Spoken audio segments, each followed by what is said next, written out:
parece que pisa un poquito esta situación.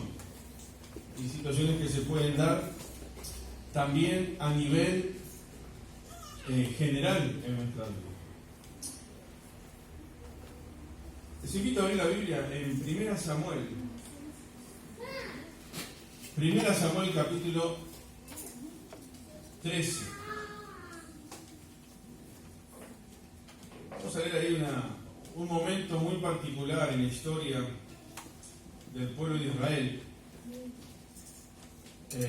donde la historia de Israel se escribe a través de guerras y conflictos y problemas con sus vecinos desde su formación hasta el día de hoy.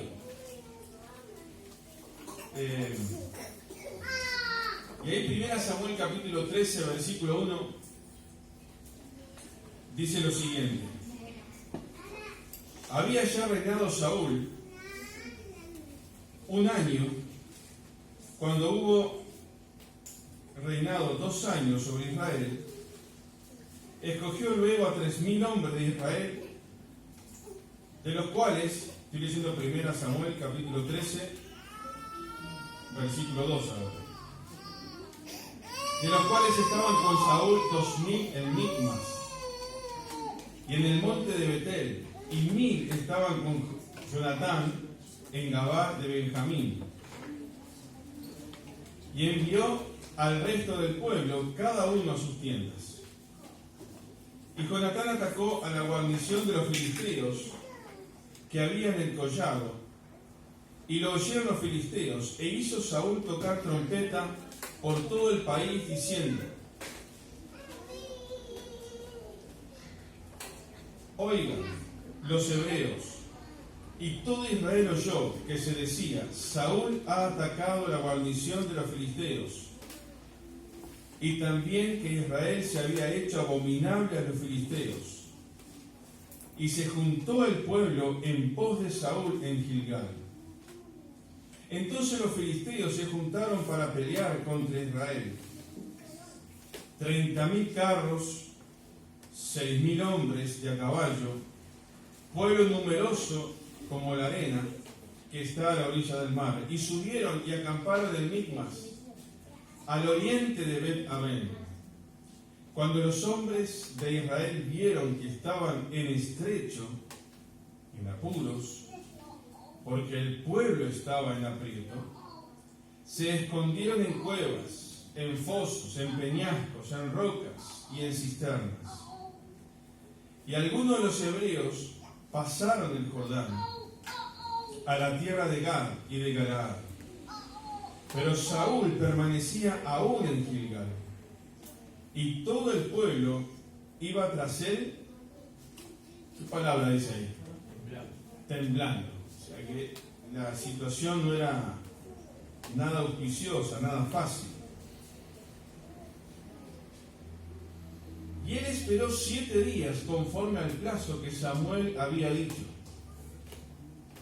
Pero Samuel no venía a Gilgal, y el pueblo se le desertaba. Entonces dijo Saúl: traedme holocausto y ofrendas de paz. Y ofreció el holocausto. Y cuando él acababa de ofrecer el holocausto, he aquí Samuel que venía, y Saúl salió a recibirle para saludarle. Entonces Samuel dijo: ¿qué has hecho?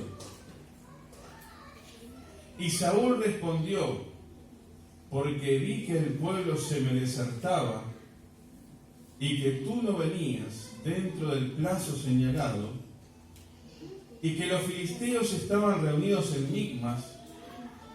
Me dije: ahora descenderán los filisteos contra mí a Gilgal, y yo no he implorado el favor de Jehová.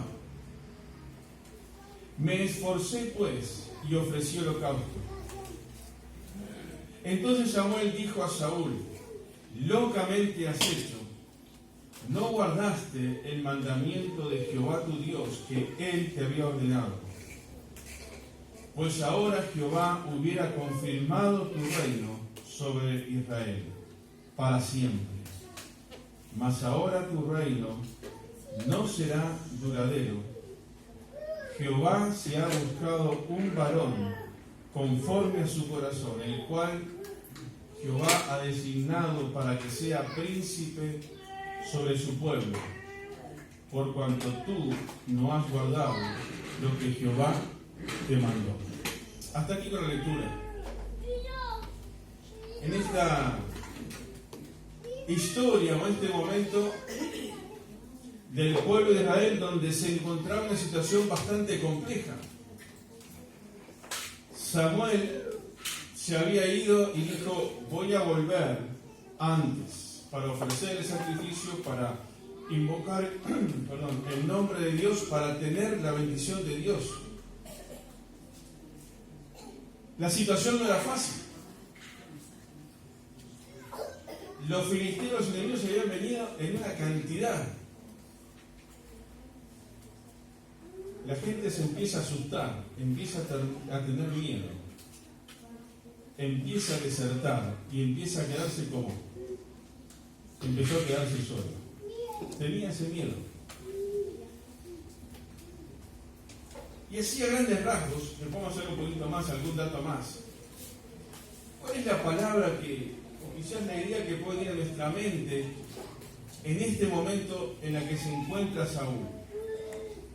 ¿Cómo lo podríamos definir a Saúl? Él tenía que esperar algo. Tenía que esperar a quién? A Samuel. Pero la situación lo presionó a tomar una decisión. ¿Y fue una decisión correcta? No, fue una decisión incorrecta. Y aquí vemos en Saúl una característica que hoy en día creo que muchos de nosotros tenemos. Aquí a Saúl le ganó la impaciencia. Un hombre que las circunstancias lo presionaron de tal manera que lo llevó a tomar decisiones que no fueron correctas. Hoy vivimos en un mundo donde hay muchísimas presiones. Bueno, hoy las enfermedades de moda, ¿cuáles son? La depresión, el estrés. Hoy hay una cantidad de gente que está, ¿cómo se llama? Certificada por estrés. Bien. Vamos a decir que en muchos de los casos es real, pero en muchos de los casos. Pero vamos a pensar en que hay mucha gente estresada, que hay muchas situaciones que nos llevan a vivir continuamente bajo presión. Y todos los que estamos acá, y algunos que están escuchando por la radio, estoy seguro que también están viviendo bajo diferentes presiones, ¿o no? Hay muchas presiones que tenemos que enfrentar cada día y que alimentan la impaciencia entre nosotros. Les pregunto, ¿quién de los que están acá se consideran impacientes?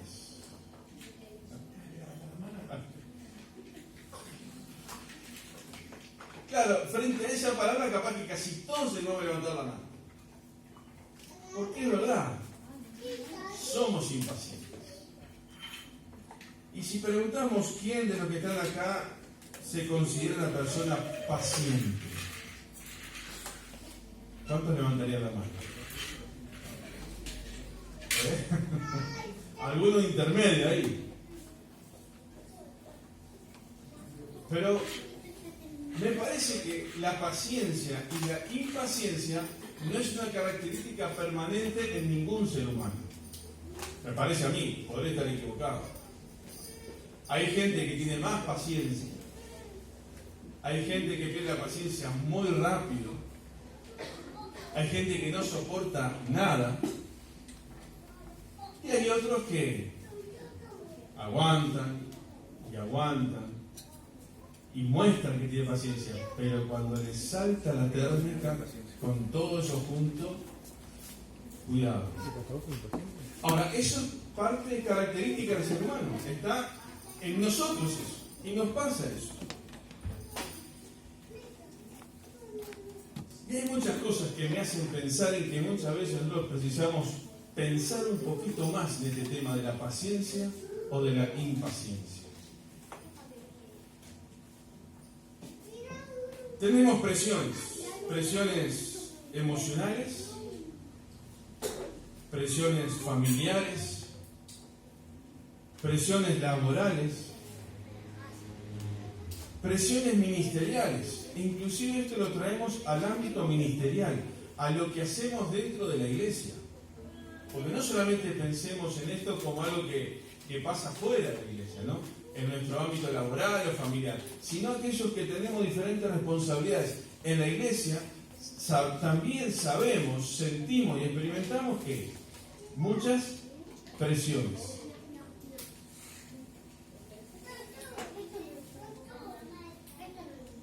Hay presiones de convivencia, que también se traslada a lo que es la iglesia, y se traslada a nuestro hogar, y se traslada a la familia, al barrio, a los vecinos. Hay muchas presiones.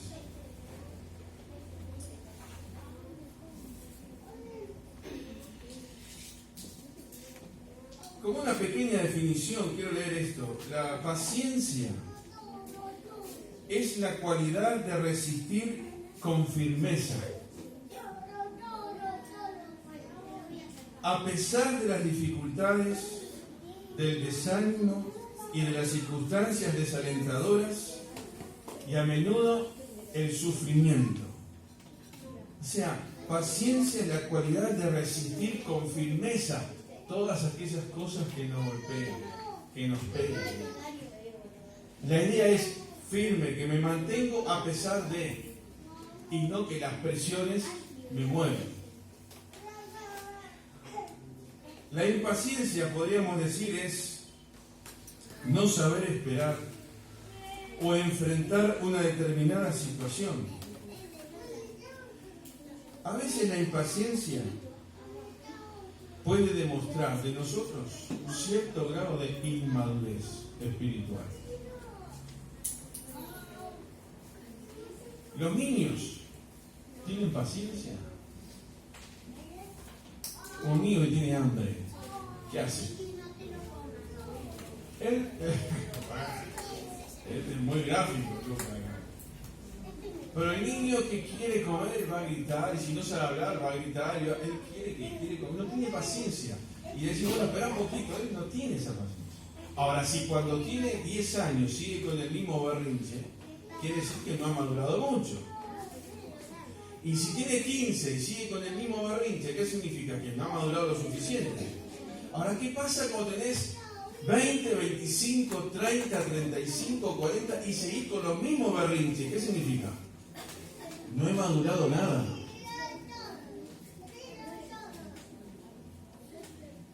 Y cuando hablamos de madurez espiritual, ¿hablamos de qué? Hablamos de comunión con Dios. Hablamos de que mi carácter tiene que estar influenciado ¿por quién? Por Dios. Y no es fácil esto. Pero es un desafío para todos. Otras cosas que alimentan la paciencia es la falta de dominio propio. Que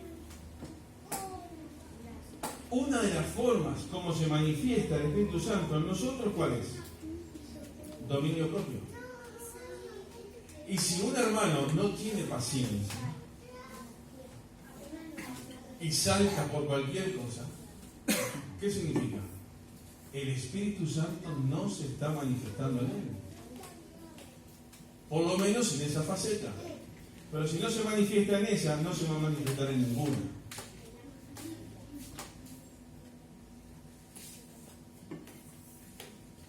Otra cosa que genera impaciencia, y creo que la sufrimos todos: dificultad al momento de manejar nuestros tiempos.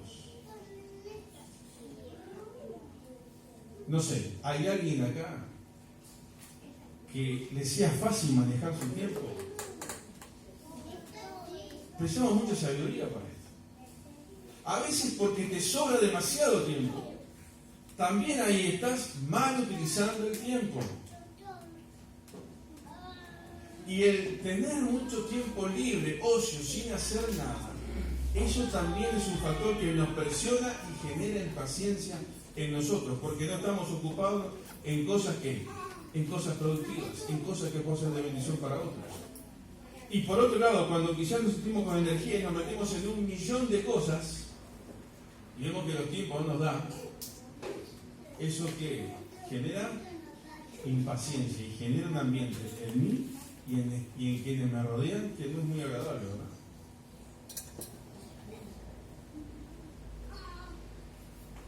Otra cosa que genera impaciencia, la falta de confianza. A ver si me voy a explicar en esto. Falta de confianza. Claro, uno cuando piensa en esto enseguida piensa confianza en quién tenemos que tener. En Dios. Y cuando tenemos falta de confianza realmente, como Dios quiere que lo hagamos, eso genera ansiedad, genera impaciencia en nosotros. Ahora también falta de confianza en las personas que nos rodean. Eso también genera impaciencia, genera malestar. Y yo les pregunto, hermanos, ¿tenemos falta de confianza en personas que nos rodean? Claro. Uno si va en el ómnibus no va a dejar el celular en el asiento, ¿no? Sí. Hay cosas que tenemos que ser coherentes. Pero cuidado, cuando nos puede atacar ese síndrome de la desconfianza, que todo lo que se mueve alrededor mío, de alguna manera me genera desconfianza. Y ni hablar, no voy a profundizar en esto, es cuando por ahí hay dos hermanos conversando y dice, esto estarán hablando de mí. Esto es más común de lo que pensamos.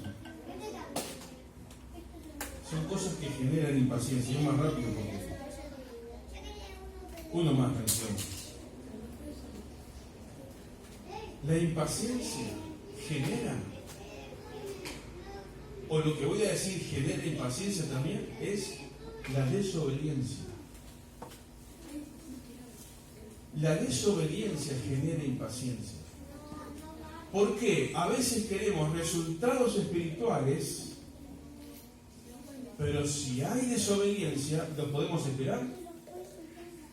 Y eso genera dentro nuestra una impaciencia.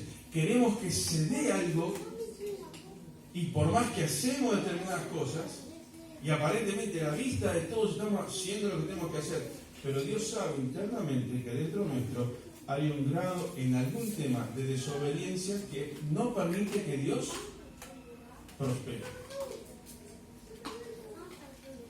Una frase que en algunas conversaciones utilizó muchas veces Federico y en unos tiempos de oración, esa frase, buscar que haya frutos espirituales. Que lo que hacemos, donde nos movemos, que produzca frutos espirituales. Pero para que eso se dé, tiene que haber obediencia. Y cuando vamos a Saúl, ya se me fue la hora, cuando vamos a Saúl, vemos que, sí, por eso, ahí vemos a Saúl, en la situación estaba rodeado por el enemigo.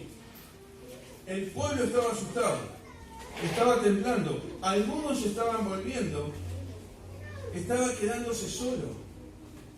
Y Saúl dice, tuvo miedo de quedar solo. Y frente al peligro de quedarse solo, él tomó una iniciativa que no tenía que hacerla él. Yo les pregunto y me pregunto a mí, ¿nos ha pasado esto?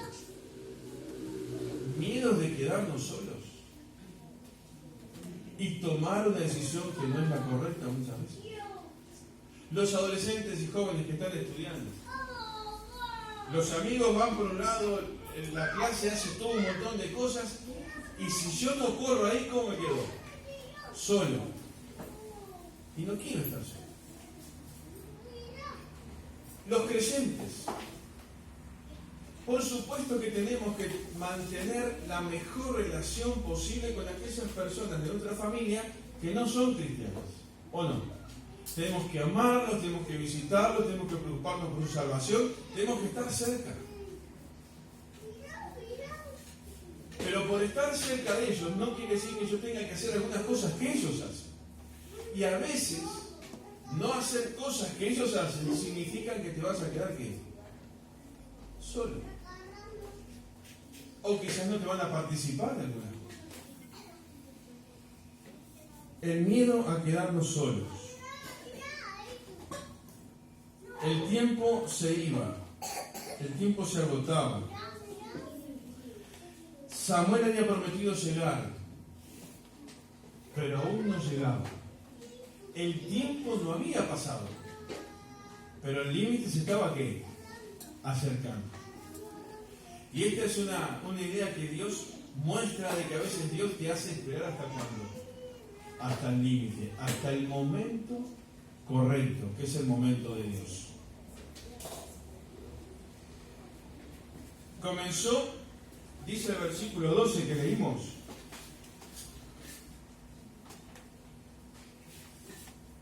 y los hombres de la guarnición respondieron a Jonatán, me fui al 14, el 12, ya no me sonaba eso, 13, 12.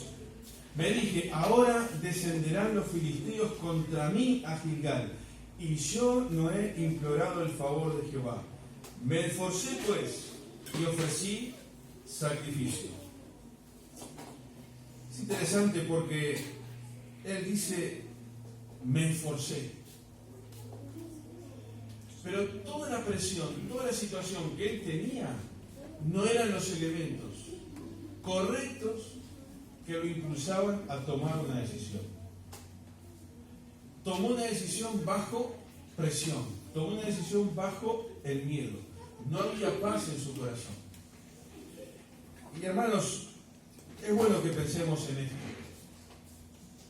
Cuando vamos a tomar una decisión que repercute, todas las decisiones que tomamos repercuten en nuestra vida. No tomemos decisiones bajo presión, porque después nos podemos arrepentir.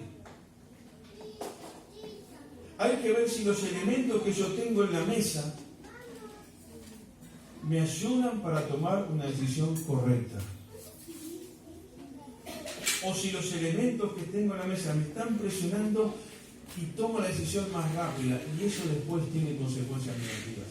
Por eso, hermanos, todos tenemos presiones y diferentes situaciones que resolver y decisiones que tomar. No cometamos el error que cometió Saúl. Ahora, la decisión que tomó Saúl, dijo, voy a invocar, ¿estaba mal invocar el nombre de Dios sobre él? ¿Estaba mal? ¿Buscaba bendición? No estaba mal, pero ese no era su rol. El rol que buscaba bendición de Dios en ese momento era de Samuel.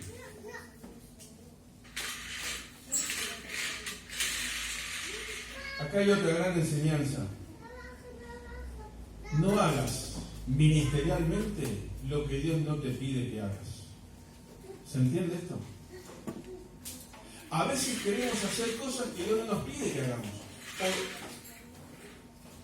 ¿Ya se habló o se va a hablar en los viernes sobre el tema de los dones? Se hablaron, ¿no? Porque yo falté bastante últimamente. Por eso se habló sobre el tema de los dones. Y la iglesia también tiene que tener bien claro el tema de los dones. Un don espiritual es esa capacidad especial dada por Dios para edificar y para bendecir a su iglesia. No todos tenemos los mismos dones. Entonces, cuando cada uno cumple con el don que Dios le pidió y hace lo que Dios le pide, Dios te va a bendecir. No te preocupes tanto por hacer lo que te gustaría hacer, sino hay que preocuparnos por hacer lo que Dios quiere que yo haga. Y los talentos y los dones que Dios puso en mí, ponerlos a disposición de Dios.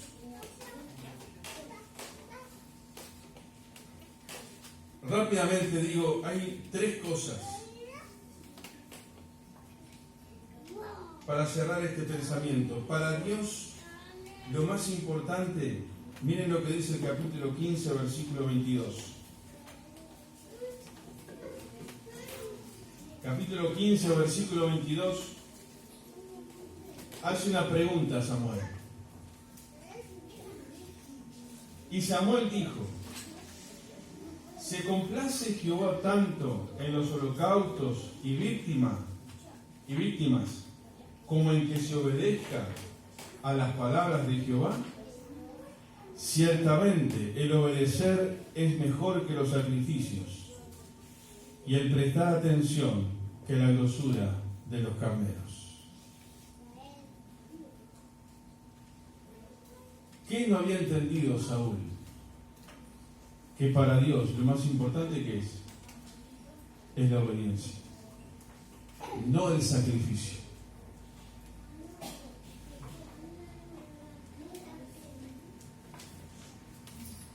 Que el Señor nos ayude para poder ser buenos administradores de las energías que tenemos, para que podamos ser obedientes y no desgastarnos en sacrificarnos en cosas que Dios nos pide.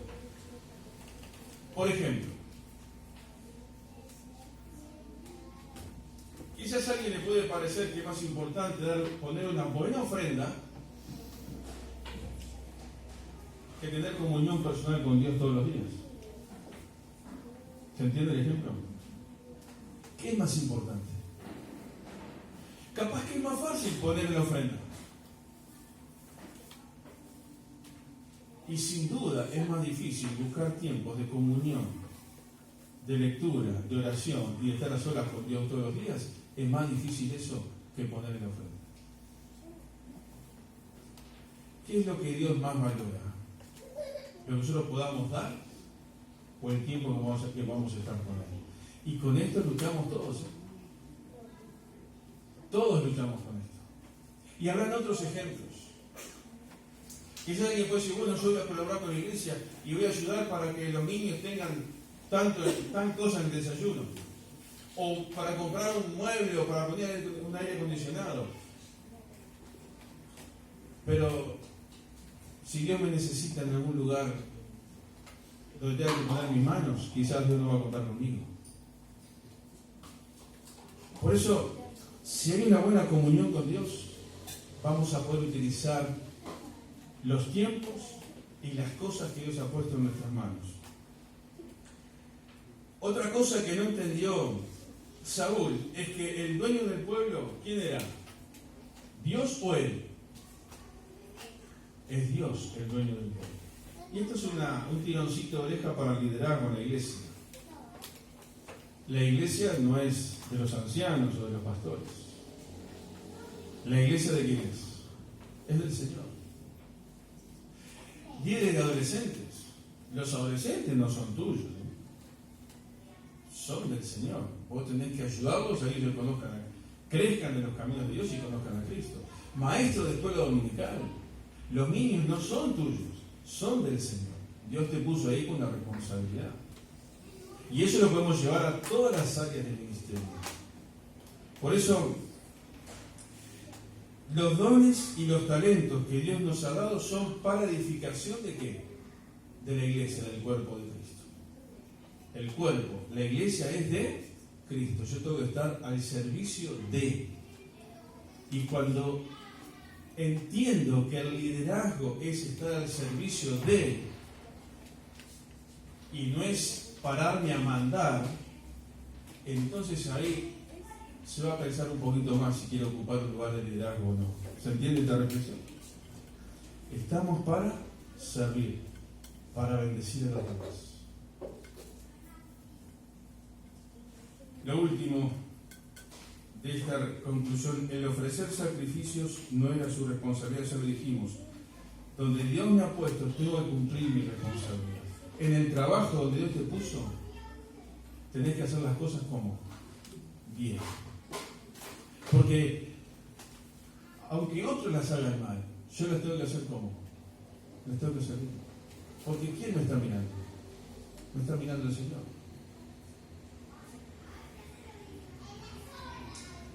Ahora, ¿cómo combatir la impaciencia?